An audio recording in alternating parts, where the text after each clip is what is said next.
Buenas tardes, maestros. Miren, quiero compartirles un documento que lo acaban de publicar el 19 de junio, creo que fue el miércoles, en Twitter. Nada más para darnos una idea de cómo las cosas ya están hechas desde antes de diciembre del 2018. Les estoy hablando de la Ley General de Educación, la reforma al artículo 41 y de la Ley General de los Derechos de las Personas con Discapacidad de México. Les voy a compartir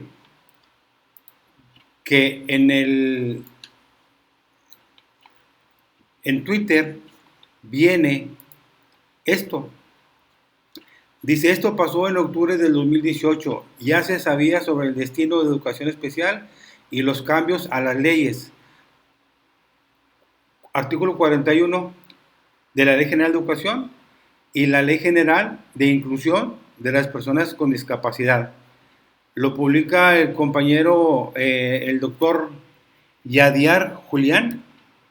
Lo publica el 19 de junio de 2019 a las 3:22 de la tarde. Esto que comparte, pues yo creo que ya va a ser lo que va a quedar. Porque, por ejemplo, aquí está la ficha técnica. Esta ficha técnica se envía el 11 de octubre de 2018 a la Cámara de Senadores.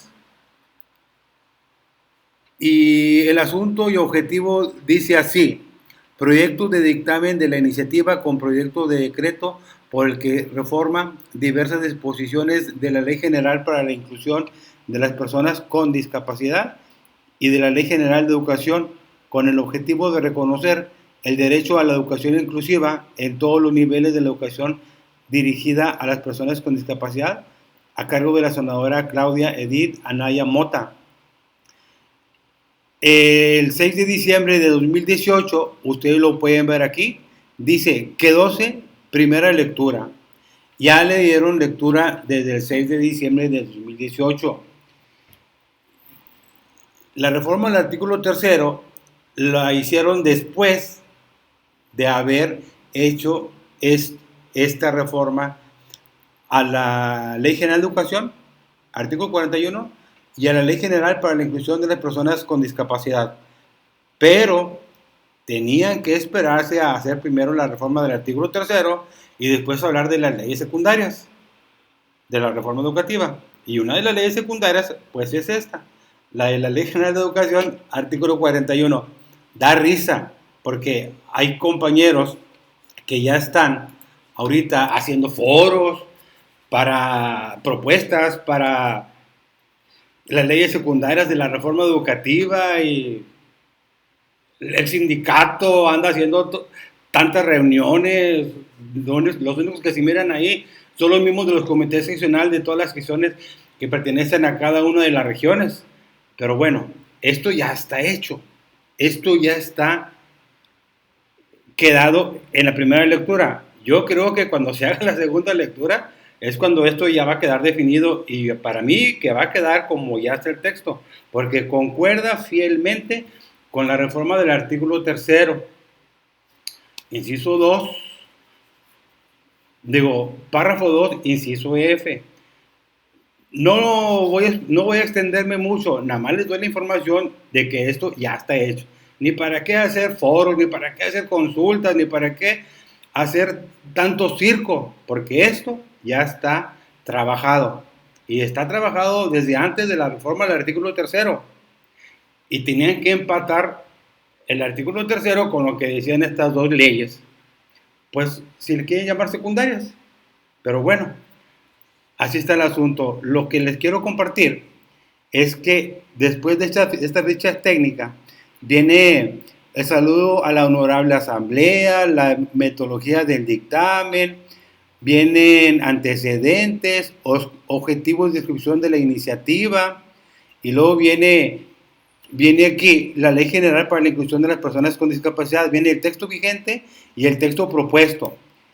Texto vigente, texto propuesto, texto vigente, texto propuesto, y así nos la vamos a llevar hasta que llegamos a la Ley General de Educación, texto vigente y texto propuesto, y le seguimos, y le seguimos, y le seguimos, texto vigente, texto propuesto.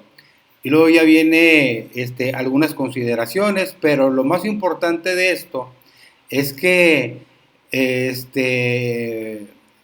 le vuelven a dar, yo creo que otra lectura, y viene texto propuesto y texto modificado. Esta fue de otra lectura. Hubo un texto vigente y un texto propuesto.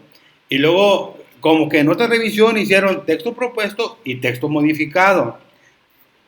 En Ley General de Educación hubo un texto vigente, un texto propuesto, y ahora es un texto propuesto y un texto modificado. Entonces, no tiene caso que leamos todo. Lo que sí les quiero leer es cómo quedó ya el texto normativo que está para revisarse, darle otra lectura, y yo creo que ya para su aprobación. Entonces aquí dice: decreto por el que se reforman diversas disposiciones de la Ley General para la Inclusión de las Personas con Discapacidad y Ley General de Educación, artículo 41. Trae dos artículos. El artículo primero, que habla de las reformas a la Ley General para la Inclusión de las Personas con Discapacidad, y trae el artículo 2, que habla sobre la reforma al 41, artículo 41 de la Ley General de Educación, para que quede como sigue. Entonces, no voy a leer lo otro porque dice lo mismo que el artículo 41 de la LG. Artículo 41.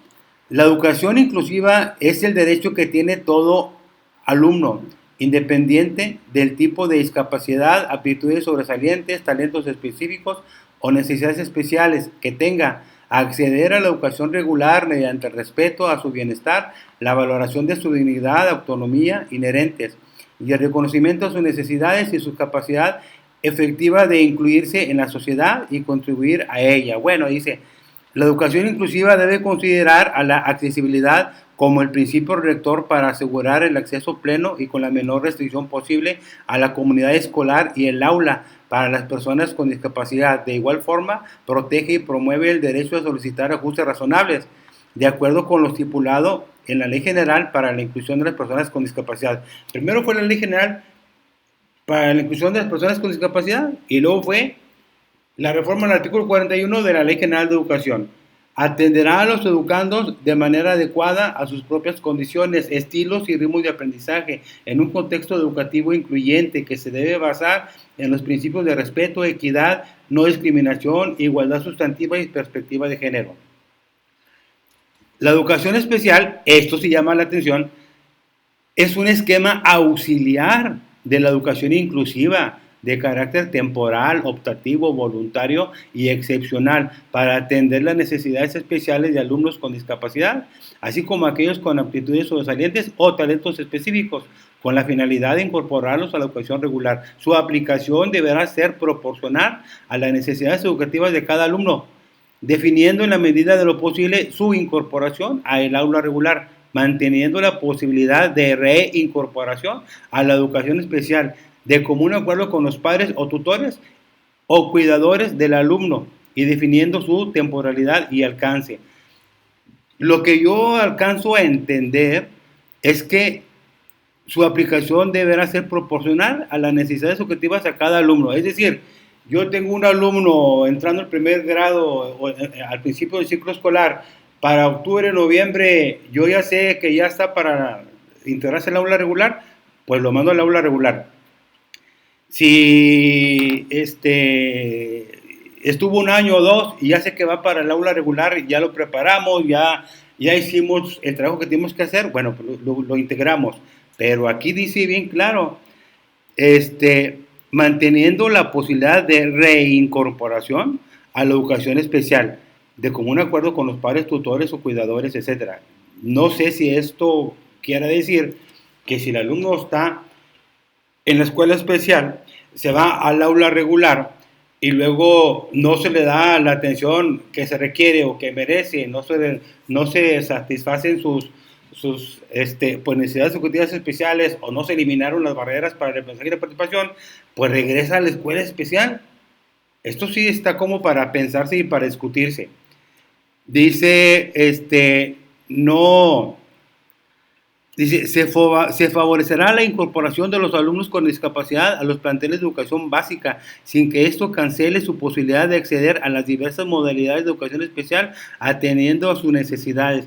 Se realizan todas las medidas de accesibilidad necesarias y se protegerá el derecho a solicitar ajustes razonables y se aplicarán métodos, técnicas, materiales específicos y las medidas de apoyo necesarias para garantizar la satisfacción de las necesidades básicas de aprendizaje de los alumnos y el máximo desarrollo de su potencial para la autonomía, integración a la vida social y productiva. Las instituciones educativas del Estado promoverán y facilitarán la continuidad de sus estudios en los niveles de educación media superior y superior. Bueno, hasta ahí. Esta parte que dice que tienen derecho a solicitar ajustes razonables y se aplicarán métodos, técnicas, materiales específicos y las medidas de apoyo necesarias. Esto ya viene en las normas de control escolar en el anexo 6, ya vienen los documentos que se deben de tener en la escuela o que debe de tener el maestro de grupo, desde el informe de detección inicial, el informe de evaluación psicopedagógica y su plan de intervención del alumno. Eso ya está, y eso está contemplado ahí en las normas de control escolar, que es algo que el secretario de Educación se preguntaba, bueno, ¿y cómo vamos a evaluar a los muchachos con discapacidad? Tenemos que hacer instrumentos. No, los instrumentos ya estaban desde hace años. Que no se hayan cumplido, que la escuela no los haya cumplido, que el maestro no lo haya hecho de educación básica, ese es otro problema. Que no haya nadie que oriente a los maestros en que se tiene que cumplir las normas básicas o las normas específicas de control escolar para la inscripción, reinscripción, promoción y todo esto, pues ese es otro problema. Pero los documentos o los lineamientos para evaluar a los alumnos su logro académico ya están y ya estaban desde hace muchos años. Les dejo este video, les voy a compartir quiénes aprobaron estas iniciativas de reforma o estas propuestas de reforma de las dos leyes de la Comisión de Educación. Son 3, 4, 5, 6, 7, son 7, 8, 9, 10, 11, son 15 senadores. Los que votaron a favor son los que asistieron aquí. Los que no asistieron a la reunión fue la senadora Delfina Gómez Álvarez, que yo creo que es aquella que perdió con la gobernatura de la Ciudad de México con el primo de Enrique Peña Nieto. Son 15 de esa comisión. No asistió Mario Antonio Gama, no asistió Beatriz Paredes, que tiene años en el PRI. Y de la Comisión de Estudios Legislativos no asistió Juan Cepeda. Son 9. No asistió Samuel Alejandro García Sepúlveda, que es senador por Nuevo León, y no asistió Joel Padilla. En total en la lista de asistencia deben de ser 19 de la Comisión de Educación 15 de la Comisión de Educación y 9 de la de Estudios Legislativos, tienen que ser 24. Aquí van 4, aquí van otros 4, 8, 9, 10, 11, 12, 13, 14, 15, 16, 17, 18, 19, 20, 21, 22, 23, 24. Aquí están los que asistieron y los que no asistieron. Los que asistieron, todos votaron a favor. Los que no asistieron, pues no votaron, ni a favor, ni en contra, ni nada. Les dejo esta información para que ustedes vean que esto ya está trabajado. La próxima semana se van a hacer mesas de trabajo, creo que es del 24 hasta el 28, entre esa semana, se van a hacer mesas de trabajo allá en la Cámara de Diputados y de Senadores, supuestamente para recoger las propuestas y las discusiones y todo, pero esto ya está adelantado. Y yo creo que van a hacer todo el teatro de que se hicieron mesas de trabajo y se hicieron consultas y el sindicato hizo foros, porque esto ya está trabajado. No hay de otra, compañeros. No hay de otra. Así está el asunto. Así es eso es lo que está pasando. La educación especial va a ser un esquema auxiliar de la educación inclusiva. Lo que yo entiendo aquí es que no desaparece, que va a permanecer, pero los alumnos los tienen que ir preparando como siempre se ha hecho para integrarlos al aula regular. Quedan las dos opciones. Entonces, lo que mucha gente estaba peleando, discutiendo de que la educación especial contra la educación inclusiva, ahí está ya el trabajo adelantado. Es una vergüenza que primero hayan reformado la Ley General para los derechos para las personas con discapacidad, palabra menos, y luego la Ley General de Educación, artículo 41, y luego al final el artículo 3. Así está el asunto. Para los que andan muy motivados, elaborando propuestas y mandando propuestas y asistiendo a los foros de todas las regiones del sindicato a nivel nacional, de todos los estados, dense cuenta que esto ya está trabajado. Y así es como va a quedar. La educación especial sigue y la educación inclusiva sigue. La educación especial como un esquema auxiliar de la educación inclusiva. Los alumnos van a ser transitorios, optativos en las escuelas especiales y hay que buscar su ingreso al aula regular. Así lo entiendo yo. Si ustedes quieren más información, pues busquen el documento, accedan al documento, búsquenlo en la red, ustedes lo pueden bajar y lo pueden tener. Hasta aquí, pues mi reporte. Que tengan buenas tardes y esto es para la discusión y para pensar qué está pasando, ¿verdad? ¿Qué está pasando? Buenas tardes a todos.